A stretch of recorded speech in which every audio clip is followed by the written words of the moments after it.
Okay, we're set. Hi, Andrew. Oh my god, I'm so excited about this. You're welcome. How are you doing? All Thank you very right. much for having me, first of all. That's okay. No I, problem. I couldn't believe it when you replied me back, actually. Oh, it's very kind of you. Thank you very much. I'm so excited about our little chat, and I have tons of questions that I want to ask you. As I told you already, I'm a big fan of Medieval series. Okay. The first one is I have something here, uh, which is compact the CD, Yeah. and That looks very familiar. Yes, it does look very familiar. Yes. yeah. But the thing Oh, I'm is, glad you have a copy. I got a copy, but the strangest thing is, uh, I could get it with your signature on it. You did? I Yeah. did. When I got this, the thing is, I was thinking, do you remember the occasion, What occasion? the occasion that he signed it? Because I see there is a number on it. Is a 26 out of 100. So basically, I was thinking that you signed 100 copies of this. That's true. I did. And do you remember the occasion when you signed it? Because I was like, it's impossible that there is gonna be like 100 copies of this. I don't know quite what you mean. Do I remember signing your particular copy? No. But I remember signing all of them. Yes, I do. I remember because they were sold out. We sold them over about 3 or 4 years before we sold out. Okay. I think we bought. I think I had about 200 or 300 of them. So, but we sold the whole thing sold out.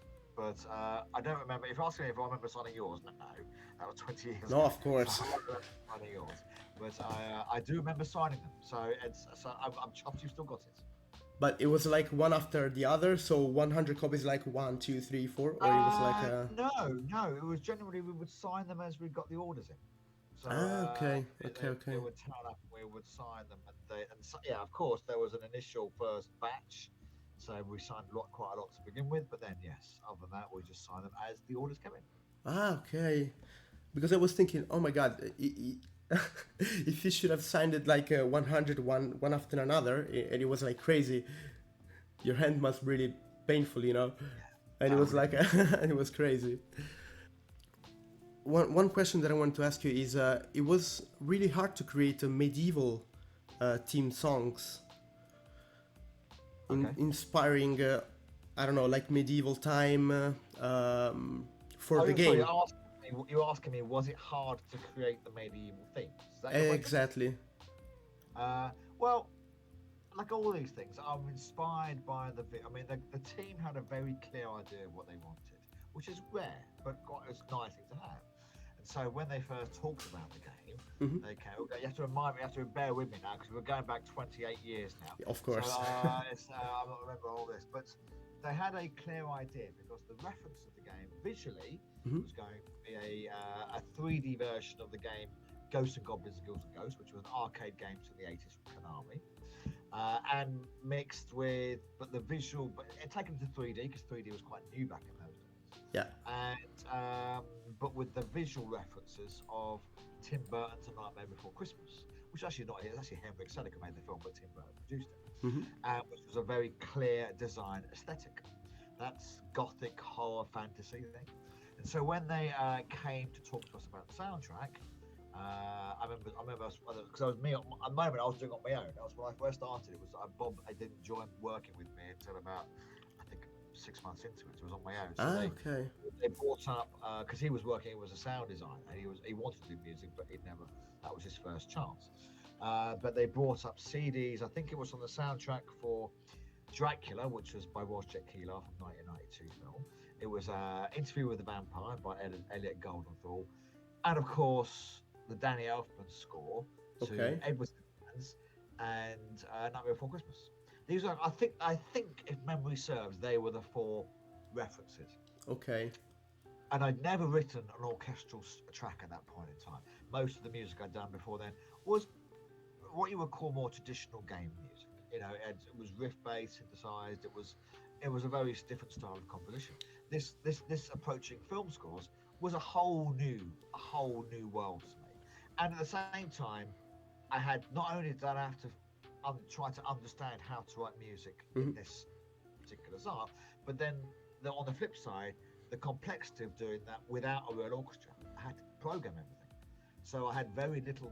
I had very little resources Okay. at the time. One synthesizer, which is a Roland JB1080, Hmm. and a sample, an Akai S3200. That's it. With it, that was it. That That was was it. it. A whole lot was done with that. So we had to make some really interesting concessions as to what we could do musically, because one thing I was very aware of was that when you have limited choice, it's very easy. Now, all these, I'm sure you can see keyboard next to you, so you're familiar with Yeah. it. You choose, you go through, you have sounds you, uh, you've got effectively the whole orchestra available in the synth, the Roland synth, but it didn't sound very good.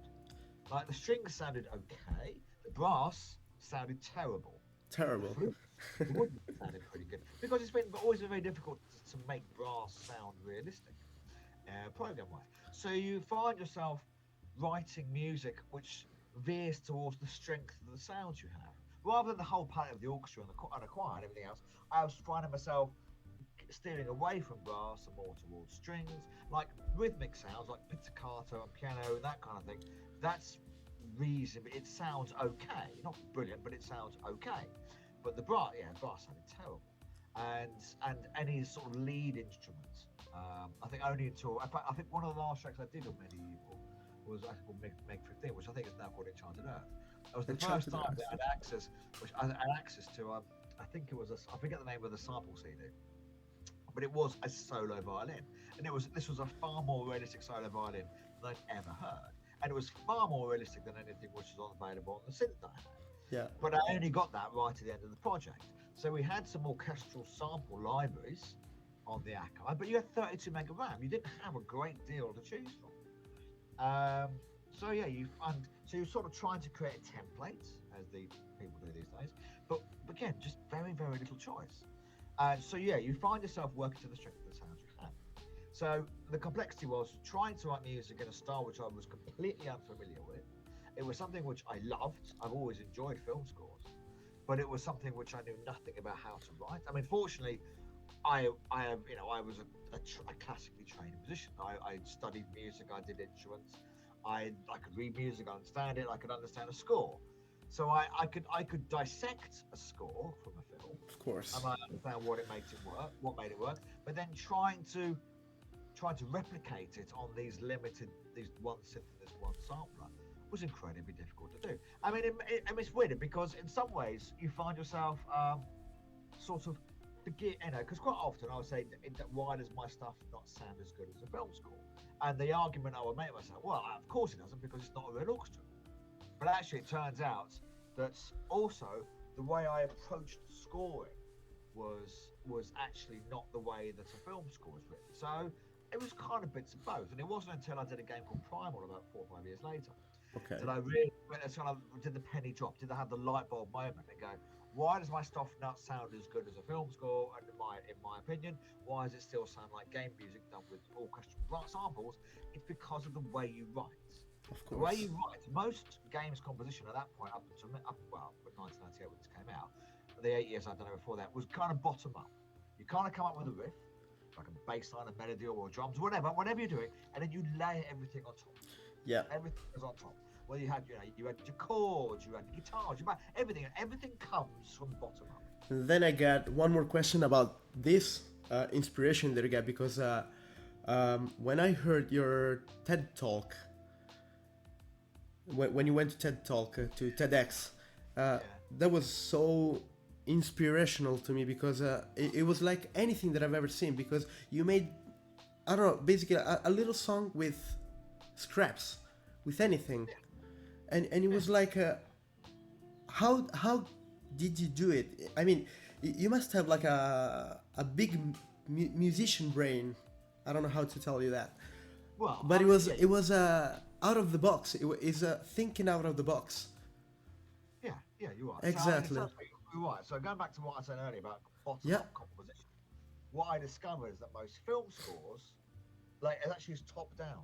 It's Exactly. actually melody first, and everything comes after, Yeah. Yeah. Yeah. Yeah. which means that your arrangement and the way that you create a track is fundamentally different than the way I'd always created my tracks. So my tracks sounded to me, I mean, I was great. I love doing Medieval, but I can see how immature as one, how inexperienced I was when I was writing that because of the way that I was approaching it. I was approaching it as I would do a conventional game score rather than a classical piece of music. Andrew, you were like 22 when you started to do the things for Medieval, the soundtrack for Medieval. You were so young. Yeah, thank you. I Yeah, was indeed. I was a bit like, no, I was a bit older than that. 20, I did my first game. I did my first game when I was 17. That was 17. 19. So I was 22 and 95. So I wasn't quite. It was more like 24. Yeah, but either Yeah. way, you're right. I was very young. I started writing medieval music in 1996 Oh, because they had a couple of little demos, just as a teaser to try and get the funding for it. okay. All they had was I think it was actually just a gate opening in a nice gothic, Yeah. graveyard, and that was pretty much it. And it was like, how do I make with a kind of, I think it was a bird flying around, but that was it. And I was like, oh, I've got to make it so you have all the sounds. So it was dark choir samples, it was church bells, it was to make it give that. But that was the first time I ever really worked on that. And then it was during the course of I think 1997 and the majority of night. So basically, it took 1 year and a half to complete all the section.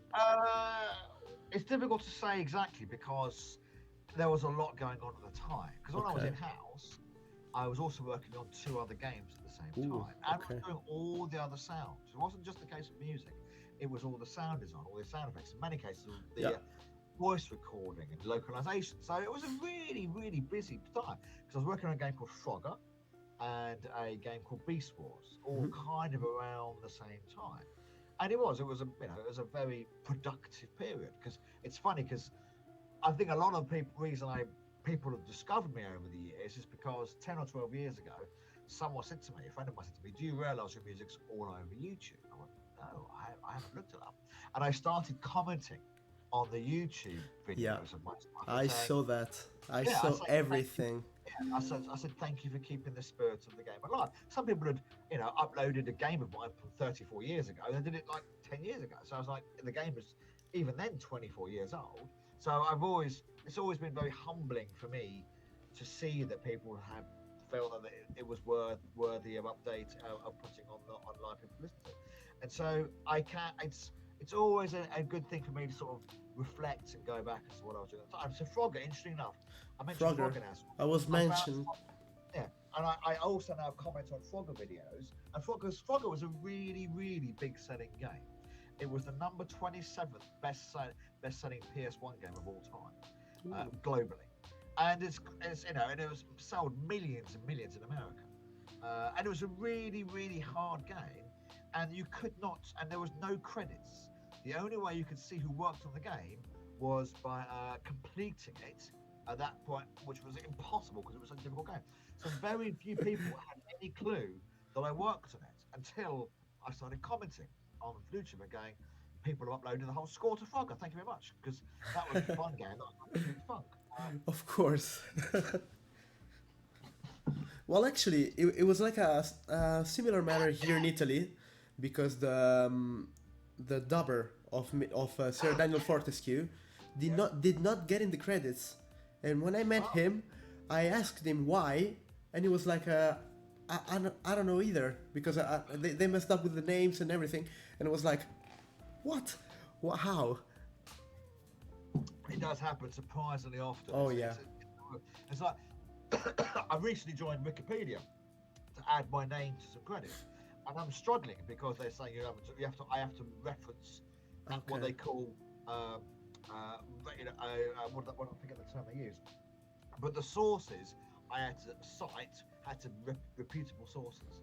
And so as a game I did called Creatures, I did that in 1996, and the game that came out, and so I realised that on the Wikipedia page my name wasn't on there.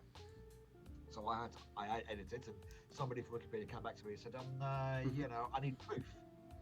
and they wouldn't accept wiki pages, wouldn't accept links to YouTube, wouldn't accept any of that, or even IMDb. So I found somebody had scanned in the manual for the game. No. And I'd never seen the manual for the game before, bizarre enough, even though I worked on it. It's And I crazy. said, look, my name was on the back page, but they spelt my name wrong. And I'd never noticed. No. The game came out 29 years ago. Of course. There we go.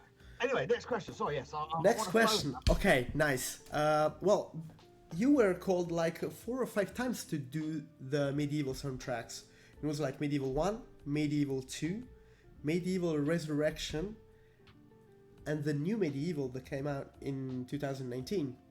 Yes, that is correct. So in fact, it's a very humble place to be again, because I believe Bob and I were the only people who worked on all 4 Medieval. Exactly. So when I saw your name in the remake, I was so happy because it was kind of different for Resurrection, because the soundtrack were, how can I say, slightly different. Okay. And hearing them again in the new Medieval series, brand new, I don't know, quality, top quality and everything, it was like it's beautiful because they called you back.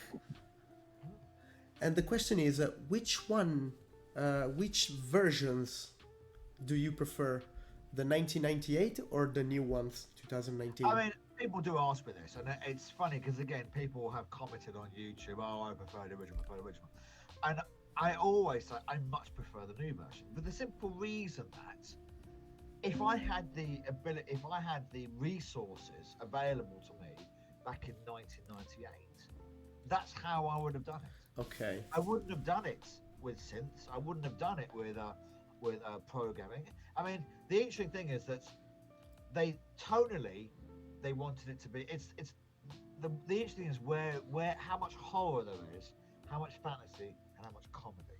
Now, I think some people say the original tracks were more in the line of horror, and that's why I think some of them preferred them. And I was like, okay, but these days again.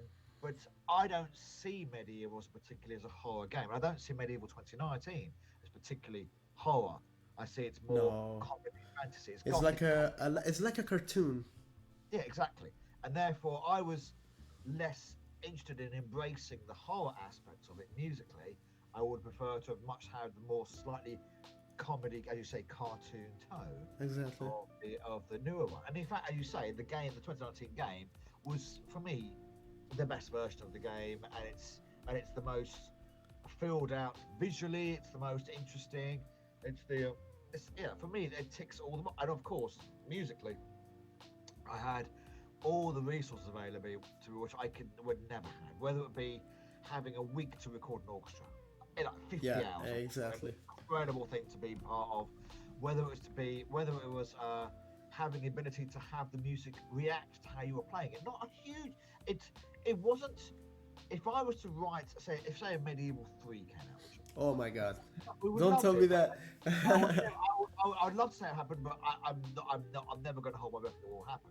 But if it was a new game, I would approach writing a score of it very differently, because Medieval, the 2019 version, had to be respectful in so many ways of what made the original Medieval loved by fans. And a lot of that was, obviously my side, keeping the tunes as they were, because people really liked them. I was really interested when they did all their focus groups.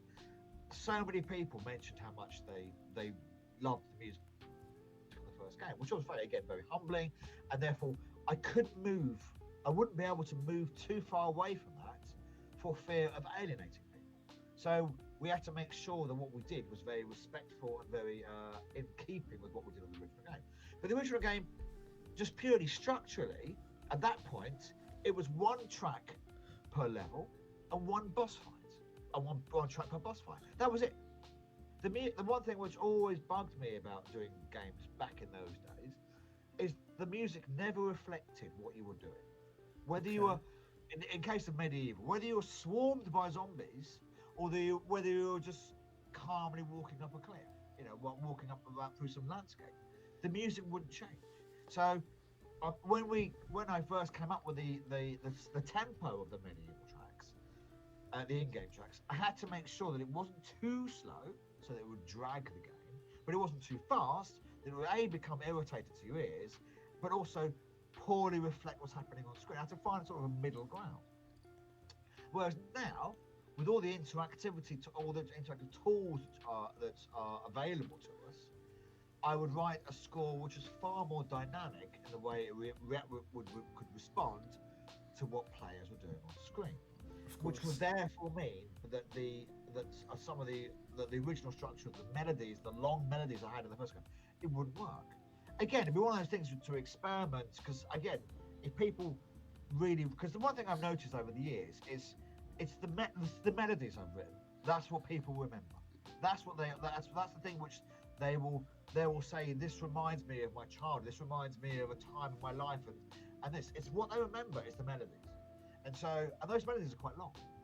So at the same time, I wouldn't want to do, if I ever got a chance to do one, I wouldn't want to move too far away from that, because hopefully you'd have melodies which people will remember for another 20 years. But the way the interactive music works now, you don't really do long melodies. You tend to do little snippets of music which are far more contoured to the action on screen. Whether you're, and it will change immediately. If you're suddenly jumped at by a load of enemies, the music would immediately change to reflect that. And as soon as you kill the last enemy on that whatever fight, then it will go back to the serene music. So it's far more the music. So when you're hearing the music as a long track, it's very disjointed, and as a result, you would very rarely have the opportunity to have a nice long melody, because there's very little opportunity to play that. Whereas when the music for Medieval is one, long melody with whatever, then you are always playing that. So it's a balancing act to find. If I ever did something new, I would still like doing long melodies, because I like doing long melodies. And the funny thing about Medieval at the time is, because the music was written in tandem with the way the game was being developed, I couldn't see the levels. They weren't finished. They were screen. There were mostly, it was concept art in the department. Jason Wilson's lovely concept art. Okay, this is going to be the Hilltop Mausoleum, which was originally called Desecrated Crypt. This is the crypt. This is I think Mrs. Kent, whatever other places. This is the Enchanted Village, the Sleeping Village, whatever. But I was literally just looking at a picture. I was looking at a nice drawing that he did, and that was it. I had no sense of pace. I had no sense of what the enemies were going to be doing. I had no sense at all. So what we the basically way blank, a white paper blank. It wasn't entirely blank, because you knew what you knew some things, but not everything. You knew a little bit about Dan. Okay. You knew that Dan was going to have to traverse this level, complete some puzzles, open some doors, whatever. That you knew. So I knew the style and genre of the game, but in terms of making each track specific to a particular area of the game, that I didn't know, because I couldn't tell what the area of the game would be like. I couldn't tell you how ant caves would react compared to Sleeping Village. I couldn't do any of that. So what we ended up doing was, for the most part, was to write just different tracks, load of different tracks, and at some point late down the line go, that track will go well with that level, that track will go with that level. There were some points later on during development where we go, okay, we've got stuff to cover these things, but actually we've now, Ant Cave is a good example. Ant Caves came in quite a lot later in the game. Okay. And I remember saying to the time, I said, we want something quite different for that. And I said, and because of the limited storage and resources I had available on the PS1, I knew that we wouldn't be able to make the Ant Caves sound, the ambience in an ant cave sound quite realistic. So I ended up writing a very more like sound design. It wasn't really very musical, because it was more like just lots of effects with dripping water and other things like that, to make the ant cave sound more like you were in a cave. It was a lot less musical. So on the odd occasion, I was having to write something specific for a particular level, but most of the time, the levels were written independently. The music was written independently of the level. And actually, if you look, I'm not sure if anyone ever wanted to dissect the disc, the contents of the disc and the directories and the folders of the disc, you could. I'm not sure whether they would have kept the original file names, but when we wrote them, they were actually called MIG, MIG underscore a number. Okay. MIG simply stood for Medieval in-game. That was it. It was MiG-5. MiG-5 was what was the track? It was the one Gallowmere Plains. Caliber planes. MiG-3 was Ankes. MiG-15 was MiG 15. in charge of. So those the tracks, they were just given generic names because at that point we didn't know which track they were going to, which level they were going to be on. They were going to be on. This Anyway, thing is more incredible than I ever expected, because you were like you didn't know the exact thing that you wanted to write with a synth, that you basically did a whole orchestra. That's the point. And it was it's insane. Oh my god. blowing your mind. Great. Yeah. It's blowing my mind actually. About orchestra, I'm gonna ask you one thing. In 2018, I assume you know that basically in London, they did a PlayStation concert, Yes. and they did some of the medieval tracks. Yes, I did. How did it feel like? Oh, it was absolutely magic. I mean, it was incredible. I mean, it was a weird time for that because, I mean, I'm very lucky that there have been somewhere between 5 and 10 times I've heard my music performed in a concert with an orchestra. It's been an incredibly humbling. The first time it happened was in 2004 in Leipzig, in Germany. Then I've been to Athens in Greece. I've been to America. I've been to at least 5 of the concerts I've attended myself, all around the world. It's been an incredible thing, and in fact, I've even found online I think there was an orchestra in Canada who performed it. I didn't even know. I just happened to Google it, and they said, "Oh my God, it's very humbling." But the one thing which was particularly special about having the one in London was it was my home country, and it is the most prestigious concert hall in the country, Yeah, and the most the Royal Concert Hall. It was the Royal Albert Hall, and it was one of the most prestigious orchestras in the world, Royal Philharmonic Orchestra. So that was a level, that was a huge. That was by far the biggest profile and an achievement, a personal achievement for it. However, rather sadly, on a personal note, in the 3 or 4 months prior to that, sadly, between February and I think it was April that year, a month before Saturday, Bob and I both lost all our parents. So I lost my mum, and Bob lost his mum and dad. No, I'm so sorry about that. I know, it's very. So we both took. I took my new girlfriend at the time, and Bob took a girl he went, and we both sat there and said, it would have been so nice to have had my mum there and his mum and dad there. So that was the sad. So we kind of dedicated it to that. But other than that, we couldn't. It was one of the most incredible experiences I'll ever achieve. I mean, there were a few things in life where I always sometimes have to pinch myself and go, this is my job. And there have been a few occasions, and that was definitely one of them. The first time I heard an orchestra play my music, the first time I went to a concert with music, and the hearing at the Albert Hall, I would say was in the top 5 of the most prestigious experiences I am very fortunate to have had as a composer. Of course.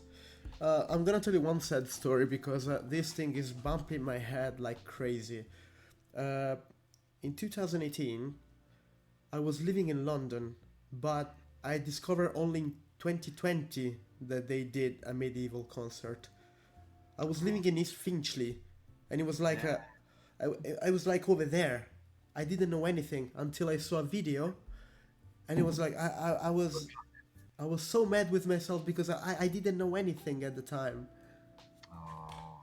Well, it's a sad thing, yeah.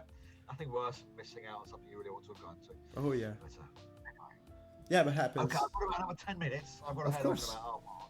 But So last I 2 wanna questions. Please ask me more questions. I'm on a flow. Okay, so I'm gonna ask you, which one do you think it was the hardest to compose? What do you mean? Which track or which game? Both. Track of Medieval and the game which was the hardest. I suppose it's weird. I never thought of them as being particularly difficult, if I'm honest with you.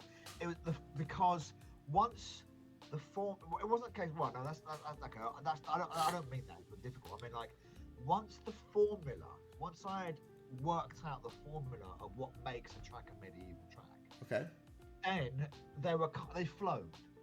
So then once Medieval 2 came in, Medieval PSP 2019, it was like riding a bike. Once I'd done all the hard work in figuring out what makes a track a medieval track, and from a technical perspective, a lot of it was taken from the genius of Danny Elfman. The way he constructs a film score, the way he writes, is something I analysed in great detail because we loved these tracks. His scores are so unique, and it fitted perfectly in the medieval world.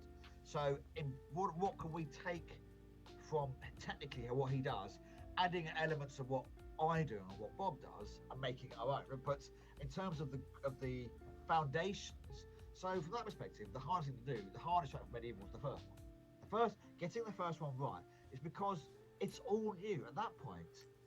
Again, we'll talk what I mentioned earlier about learning to write for an orchestra, how the sections interact with each other, orchestration, all new skills I've never done before. Figuring out the sounds, which sounds would work, which sounds wouldn't work, and going through and analysing what makes a Danny Elfman score so rich and interesting. And a lot of it was very simply about the way he can go for he can have a simple theme, but the way he orchestrates it changes every few bars. Of course. So it becomes manic, exciting, and interesting because it could be a very simple theme, but it's actually like it's something like the Simpsons theme tune.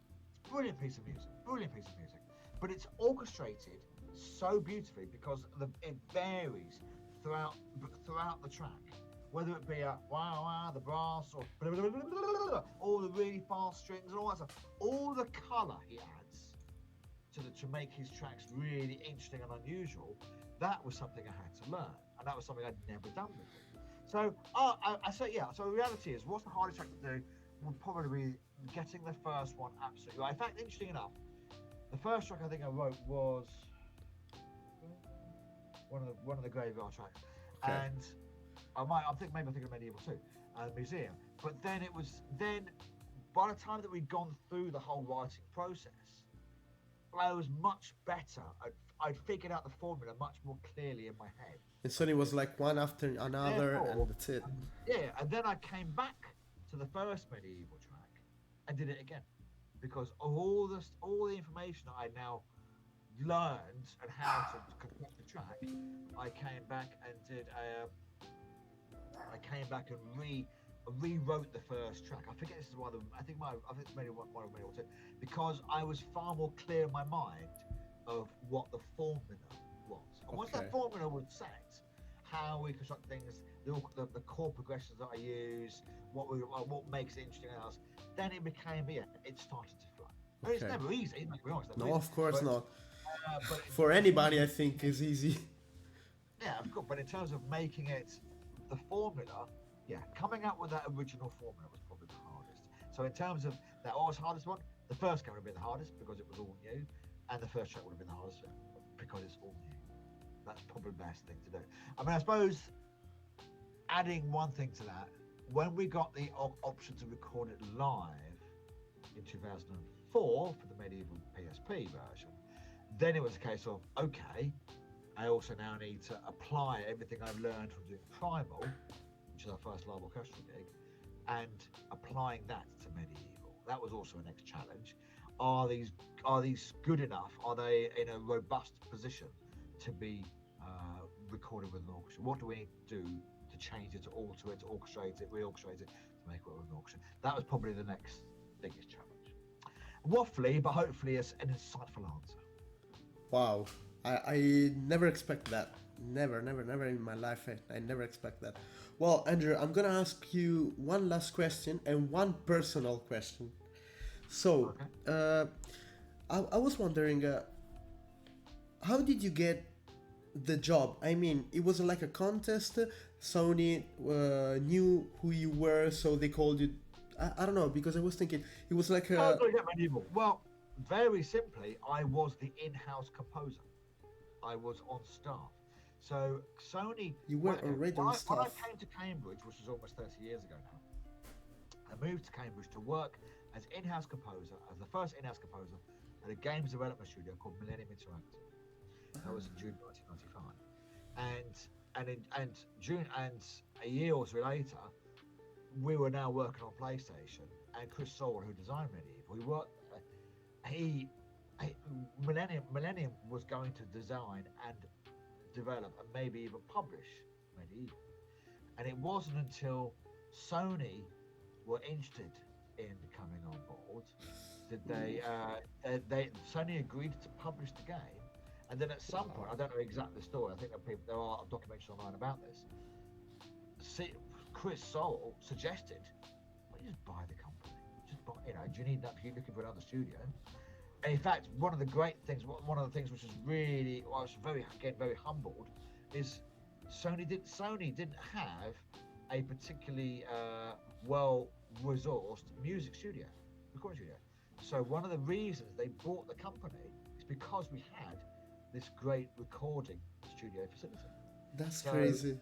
So, but in July, I think it was July 1997, I think it was, that Sony officially bought Millennium Interactive, and it became Sony, and then Sony Cambridge. So at that point, I simply then went from being in-house composer for Millennium to in-house composer for Sony. So there was so at that point there was no pitch, there was no contest, there was nothing else for me to do it. I was just very happily in the right place at the right time. Happened to get offered. Go right, you're the guy who writes all our music. You write music for the new game. I mean, I can also interesting because going freelance in 2001, you always luck. It's like so much of what we do is luck. So much about getting a job, happen to write, pitching on something and happen to win it. It's so much luck, and then happen to work on a game or a film or TV show in my case, which happens to do well. It's so much of it is down to luck. I mean, I remember meeting Marty O'Donnell, lovely chap, many years ago at the musical Halo, and he happened to be the in-house composer at Bungie. That was it. That was it. He didn't, of course, he wrote a great theme tune, he wrote great music. So, but he didn't have to pitch or win or job anything else.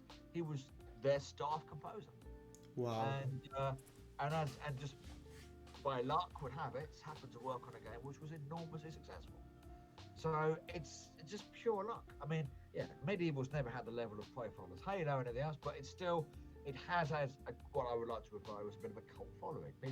People still write to me now, and say how much they enjoyed them. So even though I had, 1 or 2, maybe even less than 10% or 5% of the sales of a Halo game, it still has a revered part in my life, and it will still be the game which I am sure I will be forever associated with.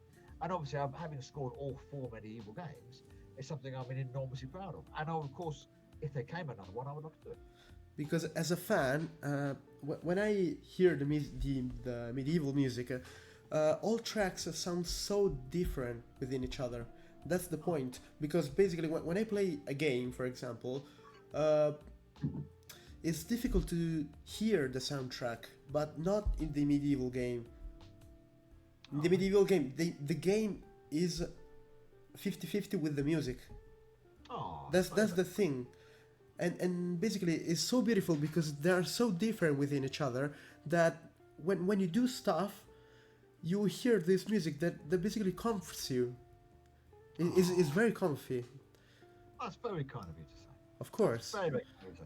I think it's getting up. My wife has just returned, so Yeah. I'm going to have to leave this one at a time. One personal question. Go for one more. Go on. One more. This is personal. Do you think that Medieval 2 remake is going to take place? Honestly, I don't think so.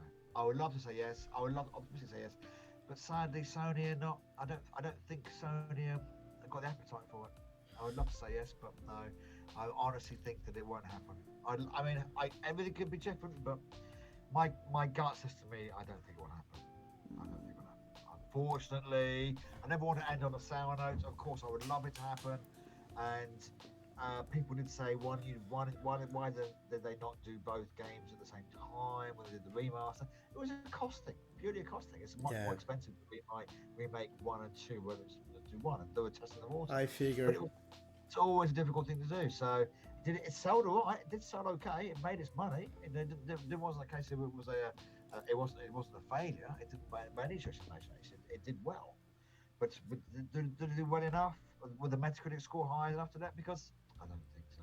I'd love to say yes, but I would love to think that at some point, there's another reality where you and I are discussing my score for Medieval 2 here. But at this point in time, unfortunately, I think the answer is doubtful. I imagine because they've been like 6 years already. So, but hopes never die. So of course, always. It took how many? When did Medieval PSP come out? That was 2005. It was 14 years later. 19 came out. So we've got a lot of years going. But who knows? Oh yeah, of course. Who knows? All I can say is who knows. But yeah, my gut says to me at the moment it's not happening. We can always be optimistic. For now, let's see. For now, I'm always hoping.